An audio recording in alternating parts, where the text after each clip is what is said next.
In mixed martial arts, Conor McGregor possessed a weapon deadlier than his left hand: psychological warfare. His plan was always obvious and terrifyingly effective: provoke the opponent, insult him, throw him off balance, turn him into a mass of blind rage before the fight, then finish him inside the cage. This strategy worked against Jose Aldo, who collapsed in just 13 seconds. Conor firmly believed he could break any man with words before punches, until he collided with an unexpected wall, a Dagestani wall that sound could not penetrate. In preparation for what was called the biggest fight in the sport's history, Conor crossed every possible red line. He attacked Khabib's bus, insulted his family, his religion, and his country. At the press conference, Conor was a storm of insults and theatrics. He shouted, trying to force Khabib to react, searching for that spark in his eyes that would reveal he had lost control. But what he encountered was the worst nightmare for any psychological manipulator: absolute silence. Khabib Nurmagomedov didn't get angry, didn't shout, and didn't trade insults. He sat there with icy composure, staring at Conor with a cold, empty gaze. The gaze of a predator watching its prey exhaust itself for nothing. This silence wasn't weakness or avoidance. It was a declaration of total control. In psychology, when a target doesn't react to provocation, the tension immediately reflects back onto the attacker. Khabib's silence sent one deadly message to Conor: I don't see you as a threat, and all this noise won't save you when the cage door closes. At that exact moment, the real break happened. Over time, Conor's aggression shifted from overconfidence to defensive hysteria. His body language exposed him completely. At the weigh-in, he was visibly agitated and tense, while Khabib maintained his deadly calm. Conor's pride cracked because for the first time in his career, he realized he had lost control over his opponent's mind. McGregor entered the cage on fight night, already mentally defeated, drained and shaken by his failed attempts to break through Khabib's shield.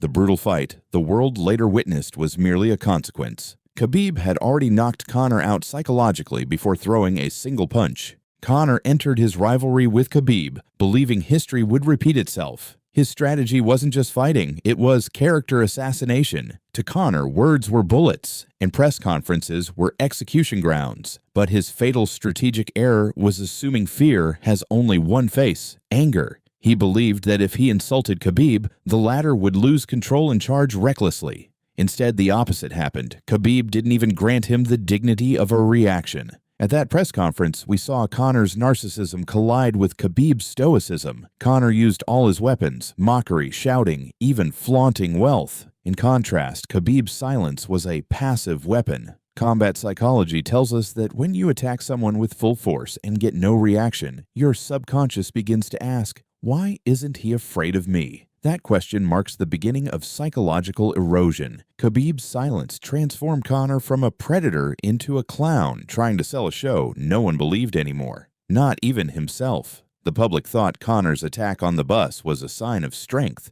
but in reality, it was the opposite. It was a moment of panic. Conor felt that Khabib wasn't affected by words, so he resorted to chaotic physical action to prove, to himself, that he was still in control.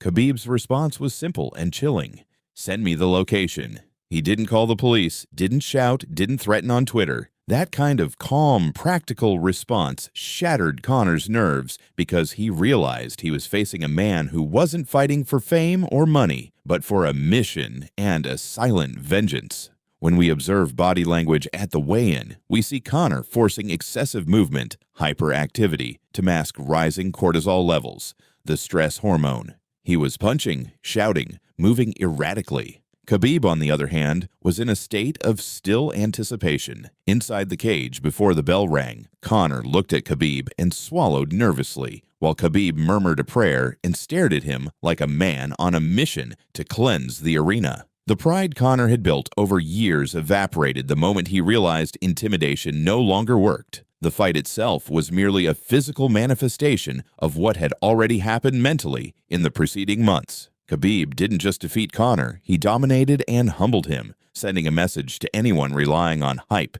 instead of substance. The moment Conor tapped was the moment his mask completely shattered. The pride he tried to protect with noise was destroyed by Khabib with pressure and one word he uttered during the fight: talk. Conclusion: Khabib didn't just break Conor's body, he shattered the myth Conor believed about himself. He proved that cold silence is stronger than empty noise, and that truth always reveals itself when the cage door closes.